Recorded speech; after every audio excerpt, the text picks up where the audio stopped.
Hey, thanks for sticking around. This is so important. Now, we've been talking about all morning. Everybody has International Women's Day. Nationally, many women participating in that Day Without a Woman. Here on a local level, the San Diego Women's Foundation works every day educating and urging women to engage in collective philanthropy. How about that? Joining me now to talk about the organization and this very important worldwide celebration, Bethel Nathan. You worked on Wall Street, you ran the family business, now you've opened up your own business. How did all this come about? How did you get to where you are today? Oh man, we don't have enough time for that story. Well, who is responsible? Who's responsible? You know, me. It's figuring out my own path, figuring out what makes sense for me. I went the traditional path at first, went to Berkeley, did the corporate, went to business school, right. Speak Japanese, which is not exactly normal, and did the Wall Street life. But after about 9 years living overseas, back and forth, Tokyo, New York, and London, I said, you know, it's still not what I want to do. And I was 7 blocks away during a 9/11, so it's a really long story. But the reality is I said I want to do something for myself, and I had no life. And so I moved back to San Diego, which is where I was from, and ran the family business, and I still said, I want to do for me. And so I started my own business about 8 years ago, and I marry people.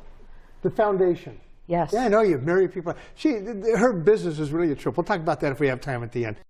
Foundation, what is it you guys do? So the San Diego Women's Foundation, we've been around for 17 years. And it's about bringing women together to both educate and inspire us to be involved in collective philanthropy. That crazy phrase you mentioned. It's about pooling our funds, also our time and talent, to make a bigger impact on the community together than most of us could ever do alone.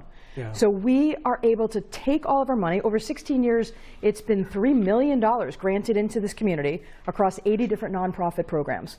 And so last year we granted $184,000 to 5 different organizations. Now I personally donate $2,000 for that. Could I make a difference to any organization? Of course. But putting it together, sure, we can fund a specific program, and I can Absolutely. point to lives changed as a result. Every penny counts, No basically. question at all. Right. Have we made progress? Today is today for a reason. Have Yes. you seen it? I certainly have over the last 40 years. No question at all. I think that International Women's Day is both about celebrating where we've been and what we've gained, socially, politically, economically, but we have a long way to go. Sure. Women are certainly not fully equal in many, many circles, and that's why I think giving power and bringing women together specifically. But you also realize when you look at companies or organizations, the more diversity there is at the head, the better we all do together. Excellent spokesperson for the Absolutely. cause. Thank you very much. My pleasure. Hi, guys.